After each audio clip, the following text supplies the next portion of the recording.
नमस्कार छात्रों, कैसे हैं आप लोग। आशा करता हूं आप सभी स्वस्थ होंगे। अब तक हमने पढ़ लिया पोलन किट, हमारा लास्ट टॉपिक था।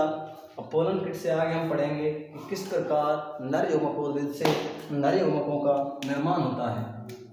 नर यौगिकोद्भिद यानी कि किस प्रकार नर यौगिकोद्भिद से नर यौगिकों का निर्माण होता है, अर्थात इसे हम कहेंगे नर यौगिकोद्भिद का परिवर्धन। देखिए, हम सभी को पता है कि नर यौगिकोद्भिद की जो प्रथम कोशिका होती है वो परागकण होती है। नर यौगिकोद्भिद की प्रथम कोशिका क्या होती है? परागकण होती है। अब देखिए, इस परागकण में क्या होता है। इस परागकण की सामान्य संरचना ये होती है।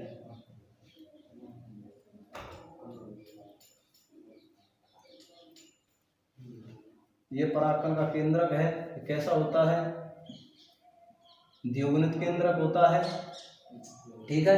इस केंद्रक में क्या होता है कि समसूत्री विभाजन होता है। इसमें दो केंद्रकों का निर्माण होता है, एन और एन। यहाँ पर इसमें अर्धसूत्री विभाजन होगा और दो कोशिकाओं का निर्माण हो जाएगा। दो केंद्रकों का निर्माण हो जाएगा। एक केंद्रक जनन केंद्रक कहलाएगा और दूसरा केंद्रक कायिक केंद्रक कहलाएगा। अब देखिए, जनन केंद्रक और कायिक केंद्रक का निर्माण परागकण के केंद्रक से हो चुका है। अब देखिए, ये जो जनन केंद्रक होता है आकार में छोटा होता है और कायिक केंद्रक आकार में बड़ा होता है। जनन केंद्रक में समसूत्री विभाजन के द्वारा,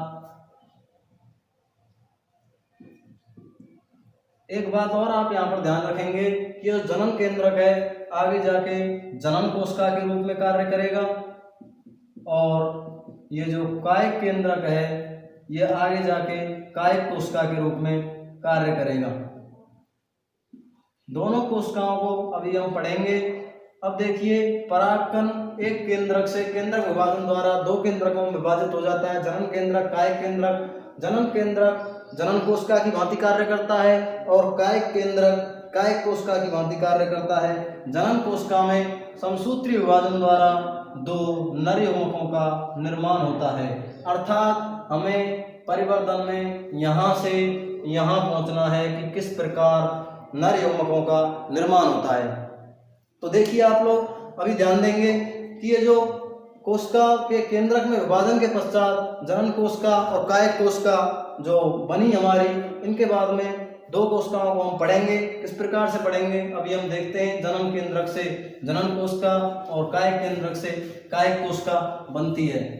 अब देखिए, परागकण के अंदर दोनों कोशिकाएं पाई जाती हैं। तो देखिए, पहली कोशिका होगी जो बड़ी कोशिका पाई जाएगी वो आपकी पाई जाएगी कायिक कोशिका, और जो छोटी कोशिका पाई जाएगी वो होगी जनन कोशिका।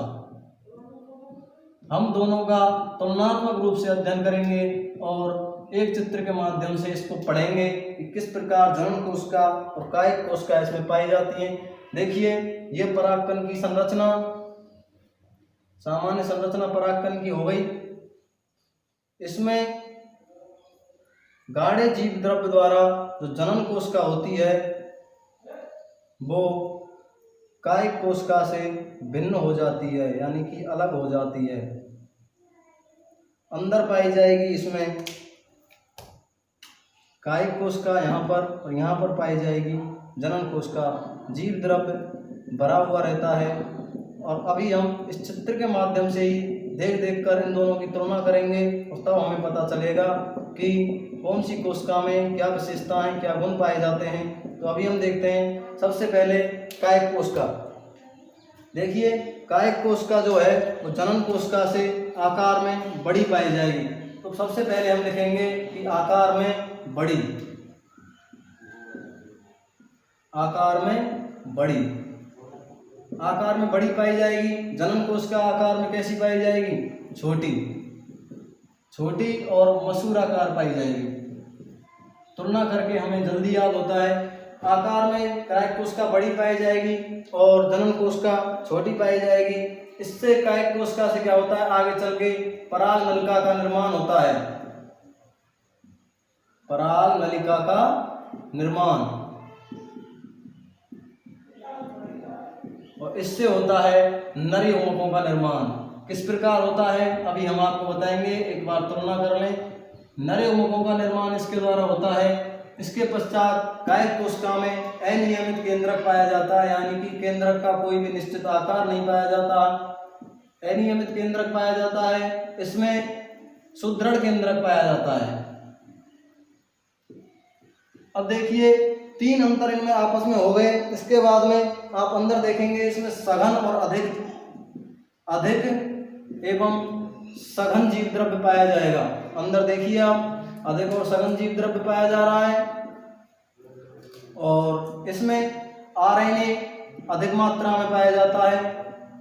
कायिक कोशिका में आरएनए अधिक मात्रा में और डीएनए लगभग दोनों कोशिकाओं में समान पाया जाता है। डीएनए लगभग समान पाया जाता है। इसके बाद में आप एक चीज देखेंगे कि पराग नलिका के निर्माण के पश्चात क्या होगी, कायिक कोशिका नष्ट हो जाएगी। अभी मैं चित्र की सहायता से आपको बताऊंगा कि किस प्रकार कायिक कोशिका नष्ट हो जाती है। तब तक हम देखेंगे 3 अंतर हो गए। इसके बाद में इसमें अधिक जीव द्रव्य पाया जाएगा, इसमें कम जीव द्रव्य पाया जाएगा। कम जीव द्रव्य पाया जाएगा, आरएनए कम मात्रा में पाया जाएगा।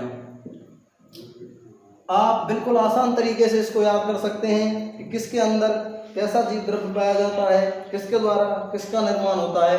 अब सबसे जो महत्वपूर्ण टॉपिक है कि नर यौगिकों का निर्माण किस प्रकार होता है, वो अभी हम देखेंगे। जनन कोशिका, कायिक कोशिका हमने पढ़ ली है। और एक बात और आपको बता दूं कि ये जो द्विकोशिकीय अवस्था है जनन कोशिका और कायिक कोशिका की, इसमें ही परागन की क्रिया संपन्न होती है। अब हम पढ़ेंगे नर यौगिकों का निर्माण। नर यौगिकों का निर्माण, कि नर यौगिकों का निर्माण किस प्रकार होगा। एक चीज हमने अभी देखी कि गाढ़ा जीव द्रव्य पाया जाएगा कायिक कोशिका में, और कायिक कोशिका से हमने पढ़ा कि पराग नलिका का निर्माण होता है। अब देखिए ये जो वर्तिकाग्र होती है, इस वर्तिकाग्र पर पराग कणों का स्थानांतरण किस प्रकार होता है ये भी हम देखेंगे। ज्यादा पुस्तक को पूरा बनाने की जरूरत है नहीं। ये होती है आपकी वर्तिकाग्र, ये वर्तिकाग्र होती है। इस पर क्या होते हैं, परागकण आते हैं। और ये होती है आपकी परागकण की संरचना साइड में बनी हुई। इसमें क्या होता है, जो अंतःचोल होती है, इससे पराग नलिका का निर्माण होता है। पराग नलिका का निर्माण होता है। और पराग नलिका का निर्माण होने के पश्चात ये जो जनन कोशिका होती है, ये यहाँ से और इस पराग नलिका में अंदर की तरफ आ जाती है। और यहाँ इसमें 2 समसूत्री विभाजन होते हैं, जिसके द्वारा 2 नर यौगिकों का निर्माण होता है। प्रत्येक नर यौगिक एक केंद्रकी होता है, एक कोशिकीय होता है और अचल होता है, यानी कि ये यहाँ से गति नहीं करेंगे। ये पराग नलिका यहाँ से निकल करके और यहाँ से इसमें प्रवेश करेगी अंडाशय में। और एक बात मैं आपको बता दूं कि एक परागकण से एक ही पराग नलिका निकलेगी। एक से अधिक पराग नलिका यदि निकलेंगी तो वो आगे जाके नष्ट हो जाएंगी। अभी आपको पता चला होगा कि अंतःचोल से पराग नलिका निकल करके इसको विभेदित करती है और उसके बाद में जनन कोशिका से 2 नर यौगिकों का निर्माण हो जाता है समसूत्री विभाजन के द्वारा। और दोनों नर यौगिक एक कोशिकीय और एक केंद्र की कोशिकाओं की भांति कार्य करते हैं। प्रत्येक नर यौगिक अचल होता है और इन 2 कोशिकाओं को ही नर यौगिकों के नाम से जानते हैं, जो कि जनन कोशिका से बनती है। आपको यदि समझ में नहीं आया तो फिर बता रहा हूँ मैं आपको। अंतःचोल से पराग नलिका का निर्माण होता है और जो कायिक कोशिका होती है पराग नलिका का निर्माण करती है। अंतःचोल में से निकल रही है, सामान्य सी बात है, इसका होगा निर्माण। पराग नलिका के निर्माण के पश्चात जो कायिक कोशिका होती है नष्ट हो जाती है और जो जनन कोशिका होती है समसूत्री विभाजन के द्वारा 2 नर यौगिकों में चेंज हो जाती है। और दोनों नर यौगिक भली भांति स्वतंत्र रूप से कार्य करते हैं और नर यौगिकों का निर्माण हो जाता है, जो कि नर यौगिकोद्भिद का मुख्य कार्य होता है। नर यौगिकोद्भिद के अंदर कैसे नर यौगिकों का निर्माण होता है, वो ही नर यौगिकोद्भिद होता है। इससे आगे हम पढ़ेंगे मादा यौगिकोद्भिद। मादा यौगिकोद्भिद क्या होता है अभी मैं आपको बताता हूँ। Female gametophyte, female gametophyte. मादा यौगिकोद्भिद से पहले एक चीज हमारे लिए जानना जरूरी है, जो कि हमने पुष्प की संरचना में पढ़ी थी। पुष्प का अंतिम चक्र होता है जायांग। पुष्प का अंतिम चक्र क्या होता है? जायांग, जो क्या होता है? पुष्प का मादा जननांग होता है। यानी कि पुष्प की तरफ से जो जनन की क्रिया में मादा अंग भाग लेता है वो जायांग कहलाता है। जायांग को हम ये कह सकते हैं कि जायांग कई सारे अंडकों की सहायता से मिलकर के बना होता है। और अंडक किसकी सहायता से मिलकर बने होते हैं? अंडक मिलकर बने होते हैं वर्तिकाग्र, वर्तिका और अंडाशय। इन तीनों भागों से मिलकर के अंडक का निर्माण होता है और एक साथ जब कई अंडक मिल जाते हैं तो जायांग का निर्माण होता है। इससे आगे ही हमें पता चलेगा कि जायांग क्या होता है और जायांग से किस प्रकार से मादा यौगिकोद्भिद का निर्माण होता है, ये हम आगे पढ़ेंगे। किस प्रकार पढ़ेंगे अभी हम आपको बताते हैं कि जो वर्तिकाग्र होती है, एक बार और आप पुष्प की संरचना देख सकते हैं किस प्रकार से। ये देखिए जायांग आपको मैं बना के बताता हूं अभी। ये होती है आपकी वर्तिकाग्र। वर्तिकाग्र आपकी हो गई, ये हो गई आपकी वर्तिका और ये हो गया आपका अंडाशय। देखिए अंडाशय के अंदर बीजांड उपस्थित होते हैं जो कि एक ग्रंथनुमा संरचना पर लगे होते हैं, उसे बीजांड ग्रंथ कहते हैं। अब आपको मैं एक बात बताता हूँ वर्तिकाग्र क्या होता है।